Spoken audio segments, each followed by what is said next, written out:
فاكر في الحرب العالمية الثانية كان في قصة ظريفة قوي. في عسكري شاب راح للقائد بيقول له بعد إذنك أنا سمعت إن القرية بتاعتنا اتهدمت كلها وكل الناس ماتت، ممكن أروح أشوف الدنيا كده في 10 دقايق واجي؟ يا ابني إحنا في حرب ما ينفعش تمشي. قال له استأذنك الدنيا خربانة هناك. قال له روح. وهو جرب على البلد وبص كده لقي كوم تراب البلد وعربية كبيرة محمل الناس رايحين يدفنوها في مقبرة جماعية زحمة كده، وقالوا هنحطهم في مقبرة واحدة. خلاص الناس ماتت وهيدفنوها. تخيل يقول للرجل استنى هبص. يا عم تبص علينا ناس ميتة، هبص علينا ناس ميتة رايحين ندفنها. قال عشان خاطر هشوف انا ما عنديش غير المدام. لا تكون هنا. بيبص في الزحمة كده لقي فردة شوز مشي وراها لقيها المدام. قال له ممكن اخدها ادفنها في حتة اعرفها عشان اقدر اروح ابكي جنبيها كل سنة. قال له خدها. وهو ماشي بيها لقي نفس ادي الشغل اهو في نفس. قصبة مردودة لا يقصف، فتيلة مدخنة لا يطفئ. في نفس. بدل ما يدفنها خدها على المستشفى.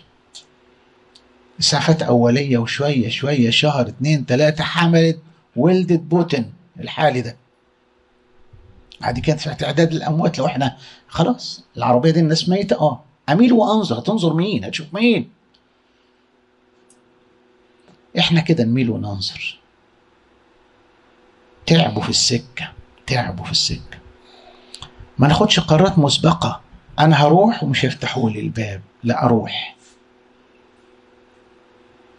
أنت هتحاسب على تعبك مش على رفضهم، على تعبك. كأس ماء بارد لا يضيع أجره. طوبى للرجل الذي لم يسلك في مشيئة لكن في ناموس الله نهار وليل كل وقت.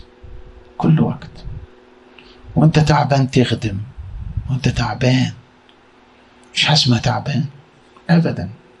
المفروض انت طبيب.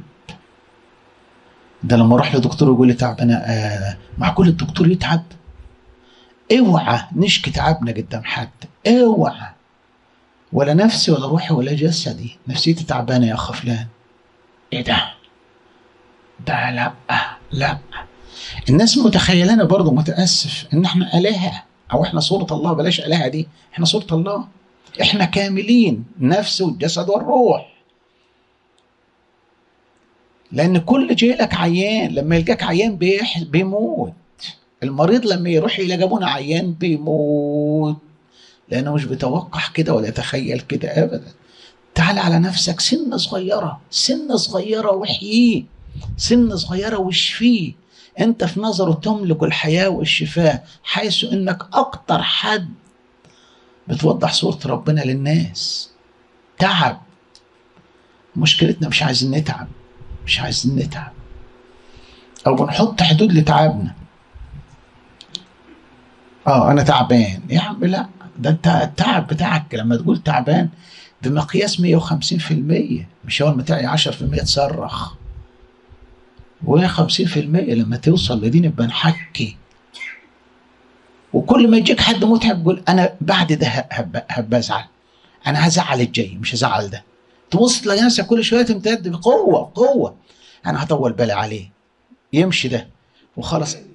زي اللي عامل رجيم يعمل ايه؟ الصبح يجيبوا له اكل يقول انا هاكل لقمه صغيره لان انا هتغدى، وما ياكلش. ويجي يتغدى الظهر يقول ما كده هتعشى وما يتغداش ويتسرق منه. احنا كده لما يجينا حد صعب اقول انا هعدي ده.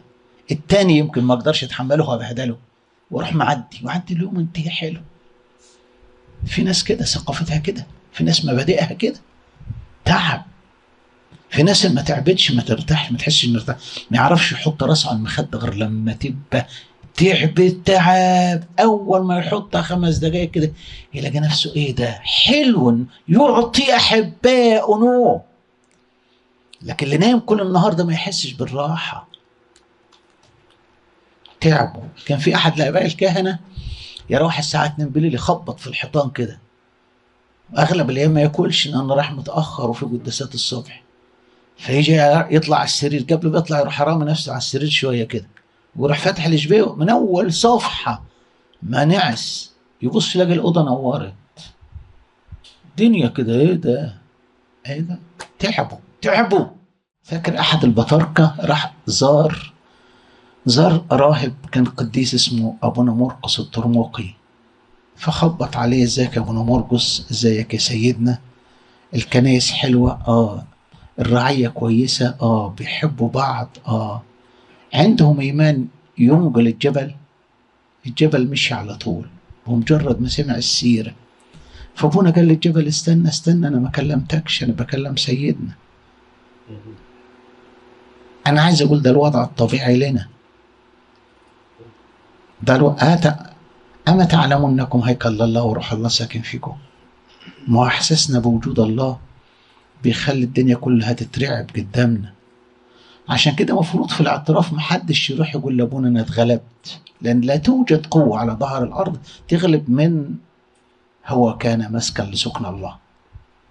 كل اللي نقوله في الاعتراف أنا اتضحك عليا، لكن ما اتغلبتش. عشان كده يقولوا إن الإنسان المسيحي أقوى كائن، مش بشري، أقوى كائن على وجه الأرض. أقوى كائن على وجه الأرض الإنسان المسيحي، بس مصدر قوته إنه مسكن لله. مرشدين: واحد، التبعية الكاملة للمسيح، التبعية الكاملة للمسيح، تركوا الدنيا، تركوا العالم.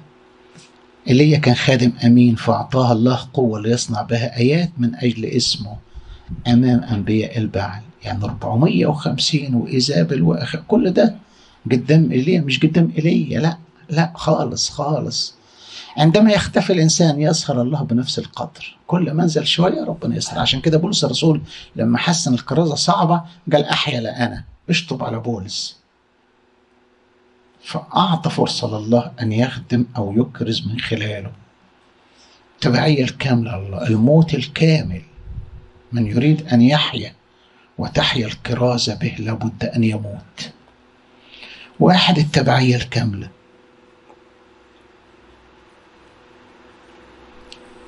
2، تعبوا في السكة، تعبوا في الطريق من أجل ربنا ومن أجل المخدوم، تعبوا.